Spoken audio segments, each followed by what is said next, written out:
صحابہ نے دل کھول کر غزوہ تبوک میں اپنا مال خرچ کیا، لیکن جو مال حضرت عثمان نے خرچ کیا اس کا جواب ہی کوئی۔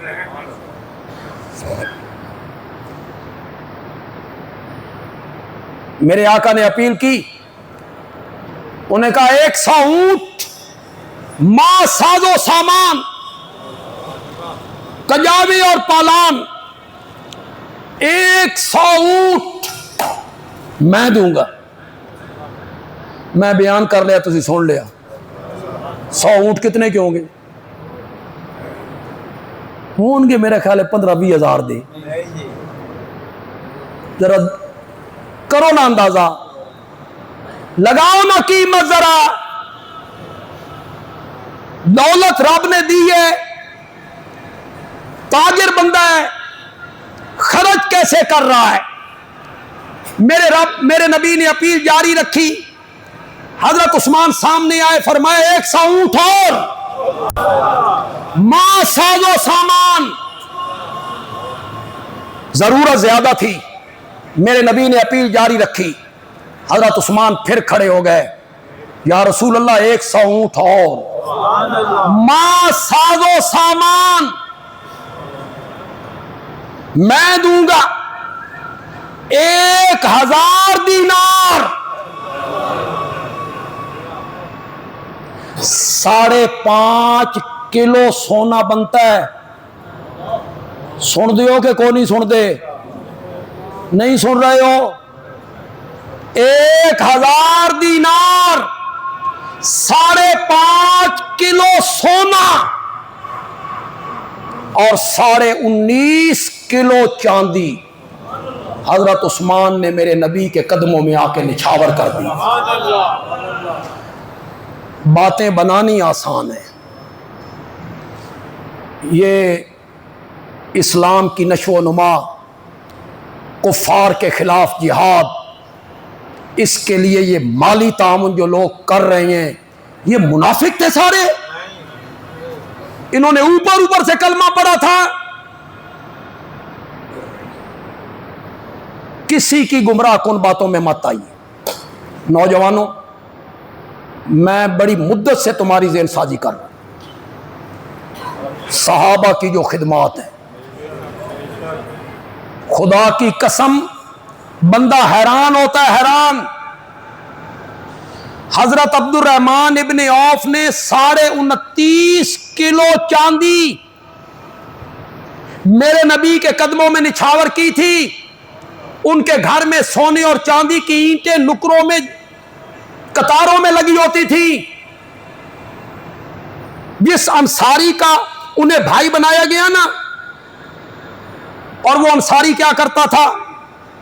مہاجر کو اپنے گھر میں حصے دار بنا دیتا تھا، آدھا مال تیرا، آدھا میرا، آدھی دکان تیری، آدھی میری، آدھا مکان تیرا، آدھا میرا۔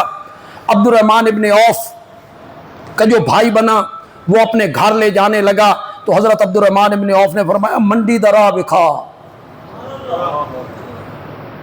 میں تاجر آدمی ہوں، منڈی درا بکھا۔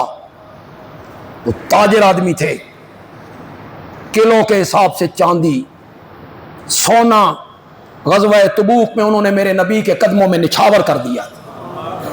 تم ان کو ماننے کے لیے تیار نہیں، تم کہتے ہو یہ کچھ بھی نہیں ہے، یہ صحابہ تو کچھ بھی نہیں تھے، نبی پاک کی آنکھیں بند ہوئی، سارے دین چھوڑ گئے، سارے حضرت علی کے مخالف ہو گئے، سارے خاندان علی کے مخالف ہو گئے۔ حضرت علی نے انہیں جنازے کی اطلاع بھی نہیں دی۔ اے لوگو، جہاں نوجوان بیٹھے ہو، جاؤ تاریخ پڑھو، جاؤ۔ حضرت فاطمہ رضی اللہ تعالی عنہا جب بیمار ہوئیں، ان کی بیمار پرسی اور عیادت کرنے والی جو خاتون ہیں ان کا نام بتاؤ، بولو اور نام بتاؤ اس خاتون کا جو اس وقت حضرت فاطمہ کی خادمہ بنی ہوئی ہے، حضرت فاطمہ کی تیمارداری کر رہی ہے، وہ اس وقت کی خاتون اول ہے۔ کس کی اہلیہ ہے؟ حضرت ابو بکر کی اہلیہ ہیں، نام کیا ہے؟ اسماء بنت امیس۔ حضرت ابو بکر کے انتقال کے بعد انہوں نے حضرت علی سے شادی بھی کی تھی۔ اسماء بنت امیس یہ حضرت فاطمہ کی کیا بنی ہے؟ خادم۔ تیمارداری کر رہی، تم کہتے ہو مخالفت ہے، آپس میں ایک دوسرے کے دشمن تھے۔ دشمن ایسے لوگ کرتے ہیں؟ آپ مجھے بتائیں، دوستیاں ہوتی رہتی ہیں یار، آپ کے بھی کئی دوست ہوں گے،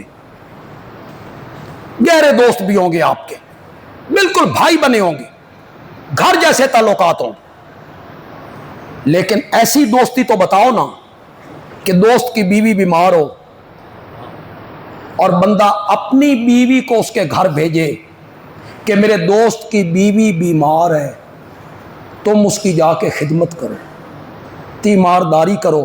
اگر اس طرح کے کوئی معاملہ ہو تو بولو یہ دونوں بندوں کی دوستی کی انتہا نہیں،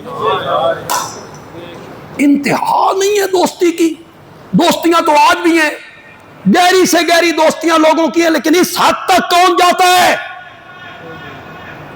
کہ اپنے گھر کی بیوی، اپنی بیوی کو بندہ بھیجے کہ میرے دوست کی بیوی بیمار ہے، اس کا کرنے والا کوئی نہیں، تم جا کے خدمت کرو میرے دوست کی بیوی کی۔ یہ وہی کرتے ہیں جہاں دوستیاں کیا ہوں؟ مضبوط ہوں، پکی ہوں، مضبوط دوستیاں ہوں۔